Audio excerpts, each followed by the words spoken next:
We've got good players, we've got good coaches, that whole deal. So just good organization. It starts at the top with Clark Hunt. Coach, actually, we have one late ad. We'll go last to Matt McMullen. Go ahead, Matt. Hey, Coach. I know it's a normal game week for you, but I'm just curious. Thanksgiving yesterday. How was your Thanksgiving, and did you get a few hours off at least? We took a little bit of time off. I probably shouldn't have. I ate too much turkey, but it was good. I had a couple of Herbie's turkey subs there, so he introduced to me down in New Orleans. Coach, we appreciate the time. Thanks for joining us. All right, guys. Be safe. All right, guys. We got Coach Spags coming your way next. Hang tight.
All right, guys, we've got Coach Spags stepping up next. There he is. You ready for us, Coach? Yeah, I think so, Brad. I can't get a look at you, but they got you blocked out for some reason. Oh, there you go. We're ready to start when you are. Go ahead. Got to see all the. I did a Zoom thing back a week ago, and for some reason I couldn't get any of it. So I had to do the whole thing with not seeing anybody. They could see me, but I couldn't see them. That's not good.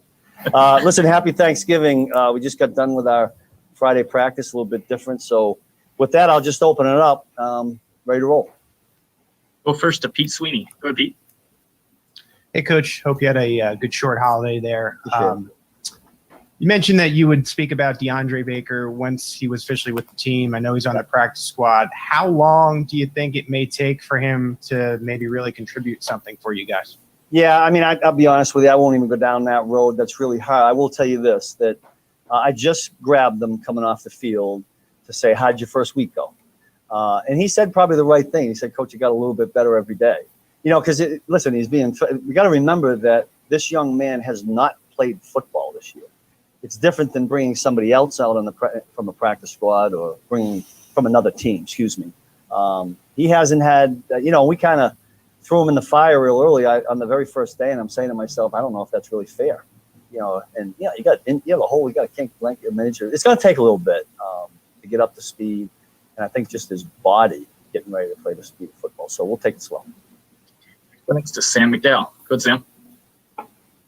Hey, Steve. We actually prefer when we can't see Brad. That's a request of ours. That's why he was blacked out today? Yeah. Yeah.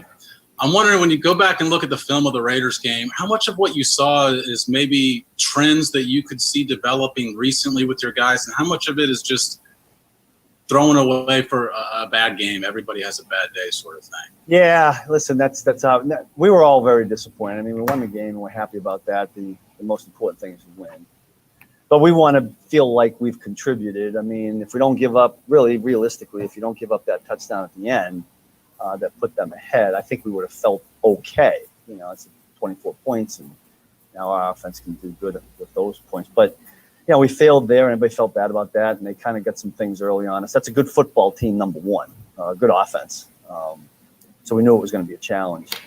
But listen, we got to find ways to do things a little bit better. Everybody, coaching, players, the whole thing. It's no different than coming off the Carolina game, where we felt we didn't perform real well. And that's what we've done this week, nose to the grindstone. I love the way these guys react to situations like this. It's not going to be perfect when we get in the game. We're not going to We're not going to stop them on every play. We're not going to cause incompletions on every play. We just got to make sure in those critical moments that we come up with plays so that the points don't get out of whack. Go next to Harold Kuntz. Go ahead, Harold. Hey, Steve. Hope you had a good Thanksgiving, man. Thanks, Harold. No problem.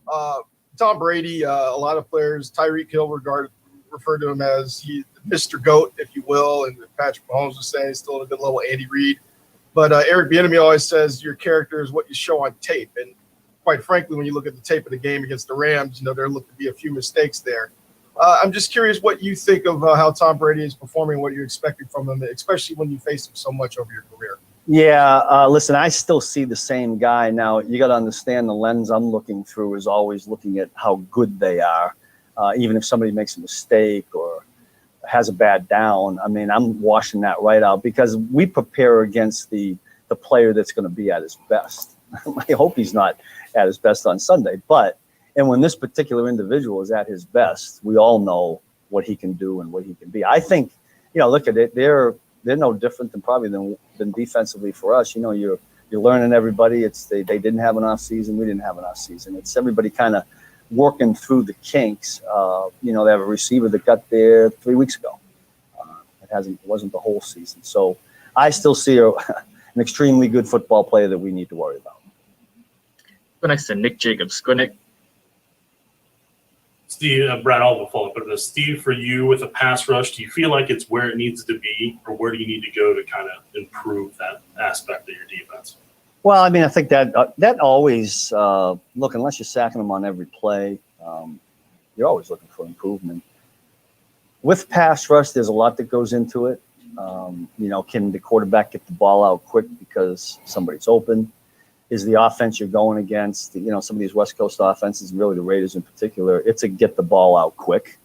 He's not standing back there. Can we get them in the situations where we can allow our guys to be, real good pass rush? There's a lot of things that go into it. These play action teams, well, we've had a little bit of struggle, in my opinion, is, first and second down. We've gone through some series where there weren't any third downs. On first and second down with the pass rush, a lot of teams nowadays are keeping people in. Tight ends, backs, and they do a really good job of it and chucking it downfield. So I think a lot goes into it. We'll keep grinding away and hopefully it gets better. And then also for you, what did you learn from watching your defense on tape that you didn't know before that game against the Raiders? That I didn't know. We did some things differently from a communication and changing of plays at the line of scrimmage, which I thought they did pretty good. So that might be something we can use going forward. Other than that, we're in here always correcting, so it's probably no different for me than any other week. We could shut a team out, and I'm going to feel like we could have done something better. So, to me, I look through it from the same lens. We'll take the last two. We'll go Herbie and then Steve. Go ahead, Herbie. Hey, Coach, happy belated Thanksgiving. Thank you, too. Yeah, you've been doing this a long time, and you've gotten a lot of players who were returned over the course of the season from major injuries or even short-term injured reserve. How do you, as a coach, get the message to them to find the balance between the competitive desire to be on the field versus making sure your body is correct? Yeah, that's a good point. That saying we always use is sometimes we have to protect them from themselves. Every real good athlete that's prideful, and especially at this level when you get to professional football, feels like, okay, I'm healthy, I'm going to go, and they go full tilt. And usually sometimes what happens is you hurt something else. The body's a little bit out of whack. So I know our trainers and our strength staff are in tune to that. So I don't think they really give him the green light until he's 100% ready to go. But, until you get in, it's different. Listen, reps in practice, especially this time of the season, are completely different than going in the game when it's full speed. So I think it's something we always got to be conscious of. We'll go last to Steve Walls. Go ahead, Steve. Hey, Steve, to build on what Herbie just asked, I know Andy said after the game that Juan Thornhill is a situational guy right now, and he only played a limited number of snaps last week. What are you seeing from him? Well, I think Juan and I talked a week ago, and the plan was to take some snaps off him. I just think he needs to be rested a little bit. Him and I had a conversation I'll keep between him and I in a good way. I'm saying we were trying to figure out, how to get him to where he was at the end of last year. And this is kind of what we've come up with right now. And hopefully as we go, this thing will get back to where it was before. But we'll just let it play itself out. But he's in a good place. I mean, look at he's going to get some confidence back, and he's going to help. He helps out defense, so we're going to be good going forward. Coach, we appreciate the time. Thanks for joining us. Thank you. All right, guys, we got Coach EB coming up next.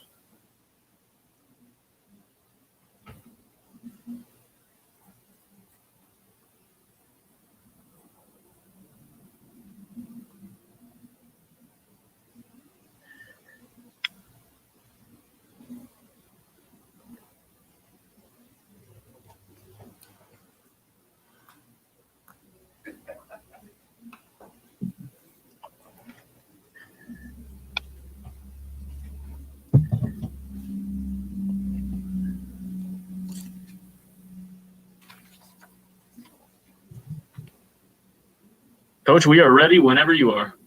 All right. Well, good afternoon. Happy Thanksgiving to everyone. I hope everyone had a blessed and wonderful day, spending time, some quality time, eating some good food, and becoming one with the couch like I did yesterday. But other than that, I hope that everyone's family has remained safe. And with that said, hey, I'm all ears. Fire away. Let's go first to Pete Sweeney. Go ahead, Pete. Coach, happy Thanksgiving back to you. With Sammy coming back, I was just wondering if you could take the player and just describe what maybe makes him a perfect fit for that X position for you guys. You know what makes Sammy perfect is Sammy complements everyone as far as our receiver group goes. We got different body types. We got different guys that present different issues. He's a bigger body. The thing is he's smart. He's intelligent. He plays hard. He's a great guy. He's a professional. So he brings a lot to the table. And the beauty of it is Coach Greg Lewis does a heck of a job with that room, getting the very best out of them, because regardless who's in there, the next man is responsible for playing whatever position that we assign them to. And you ask, what does he bring to the X position? It's not so much that it's a particular position, because in that room, we have a wide receiver group who's responsible for knowing all the positions.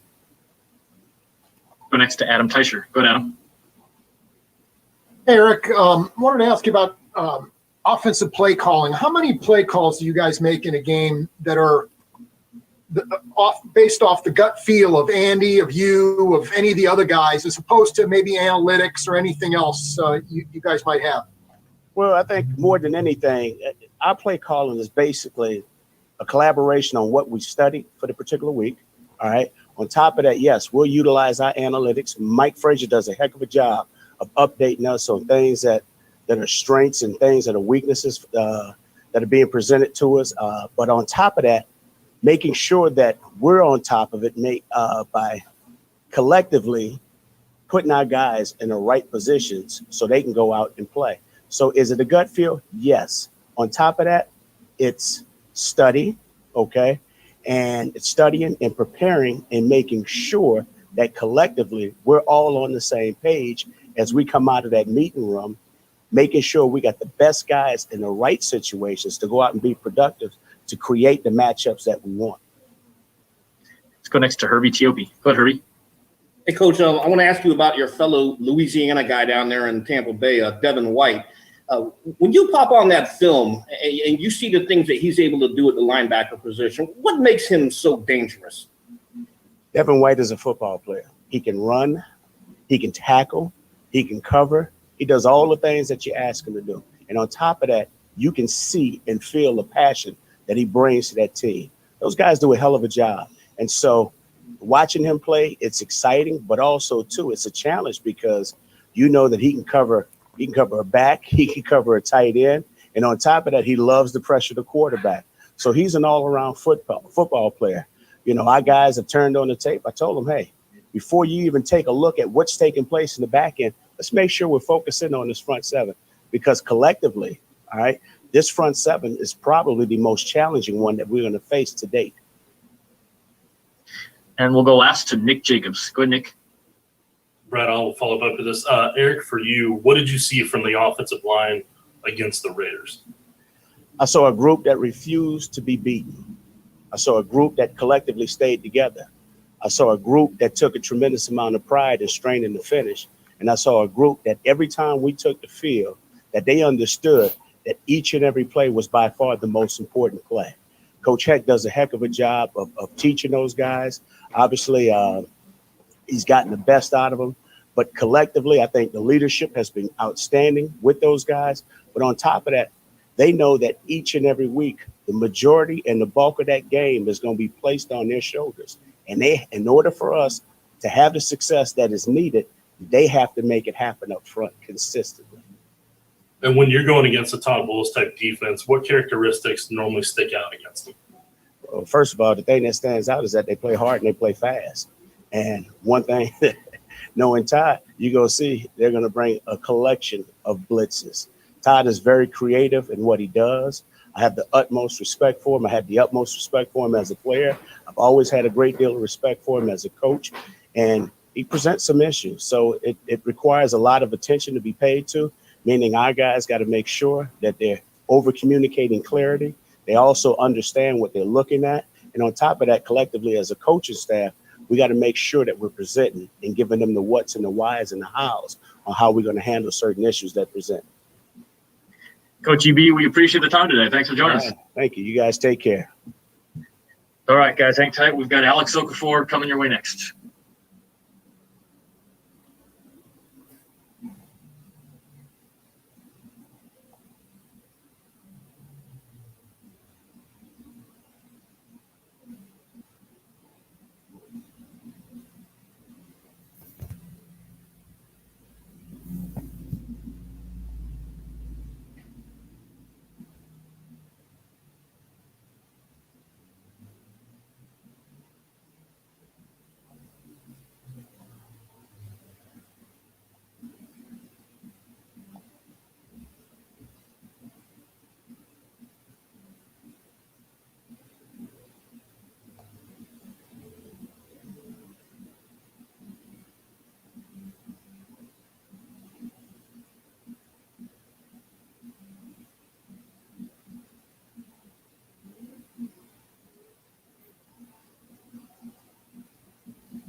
Okay, Alex, are you ready for us? Let's get it, man. Beautiful. Well, we'll start with Sam McDowell. Go ahead, Sam. Hey, Alex. We all know the extra attention that Chris Jones and Frank Clark get sometimes from offensive lines. When that's the case, how much sort of responsibility do you put on your shoulders to try and make something happen with the pass rush? Yeah. When those guys are getting doubled, it is on everybody else to get pressure, man. I mean, you ask it a lot for guys to be double teams, even those guys, which are capable. So when that happens and we get the one-on-ones, no matter who you are on the D-line, you have to affect the quarterback when you get a one-on-one, and that's kind of what we're preaching this week. Let's go next to Pete Sweeney. Go ahead, Pete. Hey, Alex, I know this. You had hoped that this was going to be this nice rebound year, and you have to kind of face some adversity here. I remember Andy Reid saying you were extremely disappointed in getting injured, I should say, twice. Just how have you been able to respond to that challenge, and how difficult was that process? Yeah, I mean, it's just frustrating, man. Going over the past 2 years, man, the injuries have been frustrated. But all you can do is look forward, and I'm healthy. We're 9-1. Like, who wouldn't want to be in the position I'm in? And that's what I'm looking at. And our defense, I mean, we're still getting better. There's plenty of opportunity for me to come in and help this defense. And that's what I'm looking forward to. So, I'm looking forward, and I'm just moving forward as well. Go next to Matt McMullen. Go ahead, Matt. Yeah, Alex. So when you're looking at the film of the Bucks and Tom Brady, how important is pressure in this game particularly? It's everything. You have to get pressure in the middle of the pocket. I think the whole NFL knows that. Tom Brady's the GOAT. He's the best quarterback that's ever played this game. And the only way to affect him is to push through the middle. And we know that. Everybody else knows that. Now we got to get it done. Let's go next to Matt Derrick. Go ahead, Matt. Hey, Alex, you mentioned you're feeling healthy now. I'm just curious, first, how did you feel coming out of that Raiders game? Is you're getting a little bit of the typical soreness that you get with really coming back the first time. And is there a silver lining that you feel like now that maybe you can be fresh for the second half of the season, the postseason? Yeah, as I highlighted on earlier in this interview, the injury thing was very frustrating, and I'm just glad to be over the hump now. Moving forward, like I said, I'm happy with the opportunity I have. I can help this D-line. I can help this team. That's what I plan on doing. What was the second piece of that question? I lost it. Were we good with that answer? The second part was just about whether there was a silver lining in that, you're going to be a little bit fresher for the end of the season.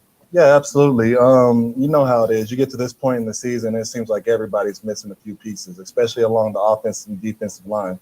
For this team to be able to pick up a healthy piece within myself, I think it'll be an advantage for us and an advantage for me. I'll be able to go longer and be fresher towards the end, and I think that'll be huge for me. We'll go last to Nick Jacobs. Go ahead, Nick. At least for you being a pass rusher, what are some of the more difficult parts that people wouldn't expect in rushing the passer? And one of the hardest things while rushing the passer, for me at least, is one, recognizing when to rush and how to rush, man. First, you got to analyze run or pass, and then once you recognize it's pass, you don't want to. I call it a fastball, which is your best rush move. You don't want to waste your best rush move on a three-step drop. You just want to power and get hands in his face. So, just not only recognizing run and pass, but also recognizing when to do, like, what part of the game to throw this move out is huge as well. And just a guy like Frank, you see him finish a lot of games because he plays the game well and he saves his speed ball for the end. Alex, we appreciate the time. Thanks for joining us. No doubt. All right, guys, that is it for today. We will see you guys Sunday post game.